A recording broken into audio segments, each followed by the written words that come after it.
آقای دکتر روحانی 7/2/1392 خطاب احمدی نژاد میگه نقدینگی را 68,000 میلیارد تومان تحویل گرفتید. یعنی چه سالی؟ 84. کل حجم نقدینگی کشور چقدر بوده؟ 68,000 میلیارد. 1000 میلیارد ریال هم نه، تومن. خیلی پوله دیگه. وجود کلی کشور دیگه. از پولای تو جیب من شما بگی که درصدی بیش نیست تا اون حجم عظیم پول که توی بانک هاست. همکنون 1392 یه ماه قبل انتخابات رسانده‌ای به 450,000 میلیارد تومان. یعنی 68,000 میلیارد چقدر گذاشته روش؟ 370,000 میلیارد گذاشته روش. خلق پول کردی. حالا این خلق پول اگر بابتش تولید شکل نگیره چی میشه؟ ارزش پول ملی سقوط میکنه. اگه تولید صورت بگیره همش به سمت تولید بگیره هیچی، که عملا ممکن نیست که همش به سمت تولید بره. چی شد؟ دلار 1000 تومانی شد 3,700. دلار گرون نشد. ارزش پول ملی ما چی شد؟ کاهش پیدا کرد. آقای احمدی نژاد آیا این هم به تحریم ربط داره؟ راست میگه آقای روحانی. این هیچ ربطی به تحریم نداشت. بانک‌ها خودمون دارن این کارو میکنن. جلوی اینا رو بگیر. حالا چیز جالب میخوام بهتون میگم. بانک همین طرح مسکن مهر چقدر خونه ساختن؟ نزدیک به 3 میلیون. 2,800,000 تا. چون یه تعدادش مونده دیگه. بانک عاملش چی بود؟ بانک مسکن. بانک مسکن چقدر پول داد برای این طرح؟ 45,000 میلیارد. یعنی از اون 378,000 میلیاردش 45,000ش مال چی بوده؟ مال کل طرح مسکن مهر بوده. هر مسکن ساخت یک مسکن اصلا شغل خونه سازی 300 تا شغل درگیر میکنه. این چون شغل تولید میکنه این پول رو میبلعه، پول رو میکشه، چون میخواد بره دست کارگره. یعنی این خیلی موجب جهش نمیشه و خوبم هست. کاری که برای دولت کرد برای همین ماشینا رو برای اینکه بندازه ملت، ایران خودرو سایپا رو 16% وام داد، از این حیث کار درستی، چون پول در داخل به گردش آورد. من منصف باشه. من میگم چرا انداخت؟ برای اینکه میتونه ماشین خوب بسازن، ماشین بهتر بسازن که نمیسازن. چون همیشه تقاضا وجود داره، باز کنن 3 ثانیه‌ای سایت پر میشه. چه لزومی داره؟ پیکان یادتونه اوج دیگه خلاقیتش این بود که ترمز دستی اومده وسط. حالا گوش کنید. این نقد وارد بود به دولت احمدی نژاد. منتها او چی میگفتش که من بخشی از اینها رو آوردم خونه ساختم. اینجوری در دولت‌های روحانی این مسیر ادامه پیدا کرد و بسیار فجیح‌تر. چرا؟ چون روحانی تولید هم انجام نداد. نقدینگی چی شد؟ از 450,000 میلیارد ایشون تا همین امروز رسوندش به 1900,000 میلیارد، یعنی 4 برابر. نتیجهش این میشه که ارزش پول ملی یا 1/4 میشه، چون هیچ چیز هم سمت تولید نرفته. بعد دولت چی میگه؟ میگه من این پولو تو بانک‌ها حبس کردم. گوش کنید، اگه بدمش بیرون ببین چی میشه. برای همین الان میبینی که نه وام میدن به کسی، تورم هم هست. حالا چه اتفاقی میفته؟ این پولا تو بانک حبس شده، چه اتفاقی داره میفته؟ پولی که تو بانک بمونه بهش چی تعلق میگیره؟ سود. چقدر رقم؟ روزی 1000 میلیارد تومان. یه دقیقه گوش کن. کل 3 میلیون خونه‌ای که مسکن مهر ساختن 45,000 میلیارد که الان قسطاش هم داره برمیگرده. شما پولی که تزریق کردی جامعه داره چیکار میکنی؟ پس میگیری با 45 روز فقط. آقای نوبخت آخر ماه که میخوان یارانه بدن دست ملت، میگن ما آخر هر ماه عزا میگیریم. برای چی؟ به خاطر این. چقدر میخوام ملت بدن؟ 45,000 تومان میخوام پول بدم به مردم. جمع کل مردم جمهوری اسلامی میشه 3,000 خورده میلیارد تومان هر ماه. کل سالش میشه چقدر؟ 39,000 میلیارد تومان. 40,000 میلیارد جهنم و ضرر. که هر سال هم دارن، هر ماه دارن تعداد این یارانه بگیرا چیکار میکنن؟ کم میکنن، هی میزنن قطع میشه یارانه چی شده، تو انقدر حقوق گرفتی، انقدر تو حسابت پول بوده، ها؟ درست شد. اونم دارن کم میکنن. اینجا رو گوش کن. این فقط پول 3 روزه تولید نقدینگی شما. این فقط پول 3 روزه تولید نقدینگی شما. 3,000 میلیارد تو ماه، تو 3 روز. کل سال تو 1 ماه و نیم اینو خلق پول کردی.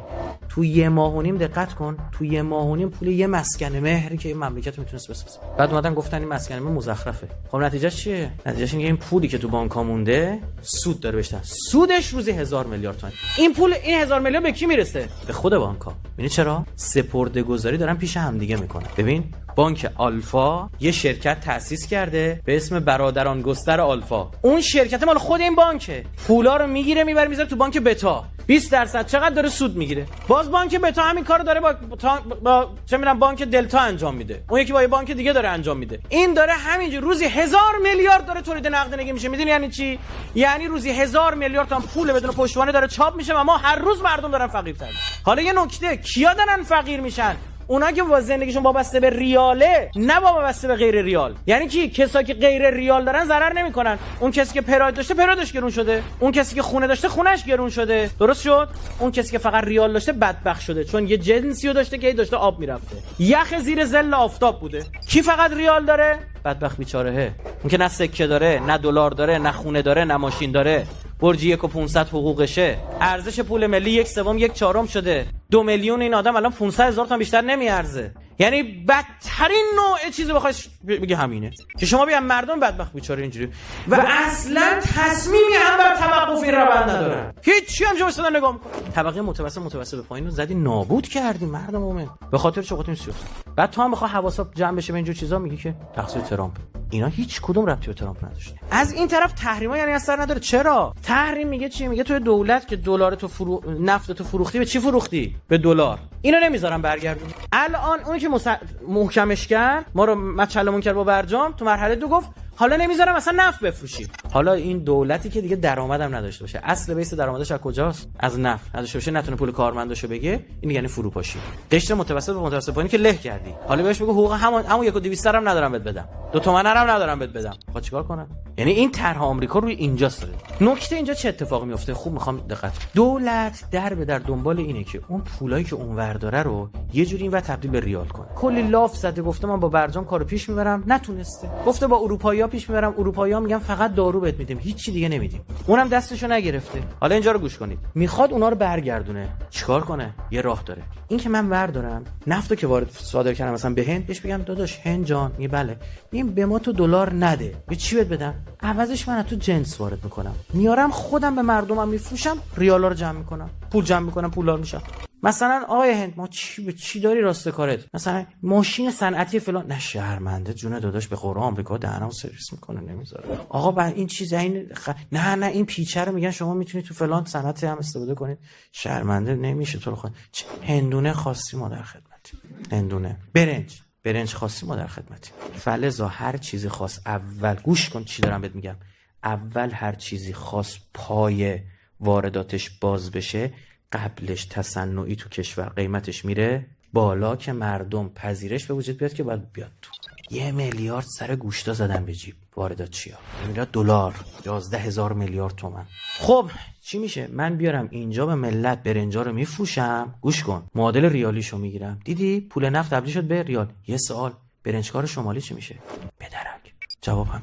حالا برای اینکه این اتفاق بیفته چیه؟ یه وزارت خونه مخصوص واردات باید شکل بگیره. اسمش چیه؟ وزارت بازرگانی. که قبلا تو کجا بودین؟ توی صنعت، معدن، تجارت. وزارت سمت دوباره داره آقای روحانی فشار گذاشته که تفکیکش کنه. بیچاره. وزارت بازرگانی، وزارت واردات.